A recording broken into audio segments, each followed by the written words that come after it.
สวัสดีครับตอนนี้จะทำการวัดโวลต์และความถี่ที่ System Fan หรือพัดลมด้านหลังจะอยู่ตรงนี้นะครับจะมี3เส้นแต่ผมได้เอาแจ็คพัดลม CPU นะครับมาใส่เนื่องจากว่าเซนเซอร์มันเสียทำให้เกิดพัดลมหมุนที่เร็วมากนะครับดังนั้นจึงมายืมใช้ของพัดลมด้านหลังแทนซึ่งจะมี3เส้นส่วนพัดลม CPU จะมี4เส้นครับเนื่องจากเซนเซอร์นะครับมันเสียจึงสั่งให้พัดลม CPU หมุนอย่างเร็วนะครับที่ประมาณ 3,700 รอบนะครับต่อนาทีดังนั้นจึงเกิดเสียงดังมากเลยนะครับเสียงลมที่แรงนะครับดังนั้นผมก็เลยต้องดึงแจ็คพัดลม CPU นะครับมาใส่ที่แจ็ค System Fan ตรงนี้นะครับพัดลมด้านหลังนะครับเพื่อจะได้ไม่ต้องหมุนเร็วมากนักนะครับเพราะมันหนวกหูนะครับพัดลมด้านหลังสำหรับ eMachine รุ่น ET1821 นี่จะไม่มีมาให้นะครับเนื่องจากปล่องนะครับเขาจะทำสูงขึ้นมาเพื่อที่จะดูดลมได้ดีขึ้นดังนั้นเขาจึงไม่ได้ใส่มาอันนี้ก็จะมีล็อกนะครับอันนี้เป็นพัดลม CPU จะมี4เส้นล็อกเนี่ยมันจะเป็นตัวบังคับนะครับให้สามารถใส่เข้าไปที่แจ็คพัดลมด้านหลังหรือ System Fan ซึ่งมี3เส้นได้อย่างพอดีเลยครับผมจะทำการวัดโวลต์นะครับว่า System Fan หรือพัดลมด้านหลังเนี่ยจะมีโวลต์ที่เท่าไหร่แล้วก็มีความถี่ในการติดดับของพัดลมที่ประมาณกี่เฮิร์ตซ์นะครับจะทำการวัดโวลต์และความถี่ครับสีดำก็คือกราวนะครับสีแดงก็คือไฟสีเหลืองก็คือความถี่นั่นเองครับส่วนสีฟ้าก็จะไม่ได้ใช้นะครับสำหรับ System Fan พัดลมด้านหลังเนื่องจากไม่มีการเพิ่มความเร็วนะครับของพัดลมนะครับเมื่อเซ็นเซอร์มันร้อนรับรู้ว่าร้อนรับรู้ว่า CPU ร้อนเขาไม่สนใจครับ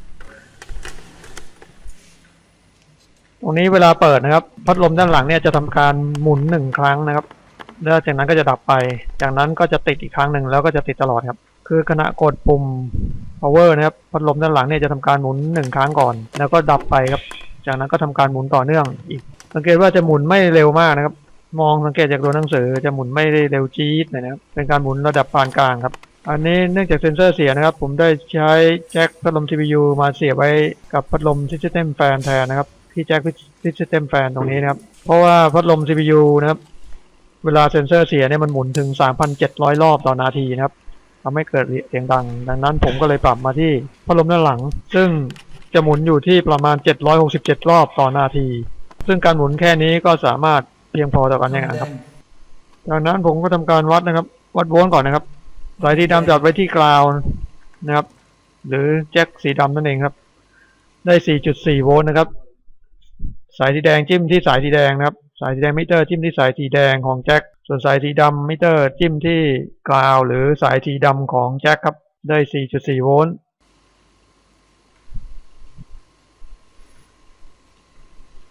เหลืองจากนั้นก็ย้ายไปสายสีเหลืองครับซึ่งเป็นสายความถี่นะครับวัดได้ 5.4 โวลต์ครับวัดได้ 5.4 โวลต์นะครับ D4 ฟ้าจากนั้นก็ไปวัดที่สายสีฟ้านะครับซึ่งไม่ได้เสียบนะครับเป็นสายลอยไว้เฉยๆนะครับได้ 2.4 โวลต์ D4 มีกระแสไหลย้อนออกมาที่ 2.4 โวลต์นะครับอันนี้สีฟ้านี่จะไม่ได้เสียบอะไรนะครับมันลอยไว้เฉยๆนะครับเพราะเส้นนี้จะเป็นเส้นที่เกี่ยวกับเซนเซอร์ความถี่เซนเซอร์นั่นเองครับซึ่งพัดลมด้านหลังจะไม่ได้ใช้เส้นสีฟ้าซึ่งเป็นความถี่เซนเซอร์ครับฟ้าไม่ได้เสียแต่ยังมีโวลต์ 2.4จากนั้นผมก็จะปรับไปที่โวลต์ย่านเฮิร์ตนะครับกดปุ่มเหลืองครับย่านโวลต์ AC กดปุ่มเหลืองก็จะเป็นเฮิร์ตนะครับความถี่ไฟบ้านของเราก็คือ50เฮิร์ตนะครับสายสีดำจับไว้ที่กราวนะครับหรือแจ็คที่เป็นสีดำนะครับ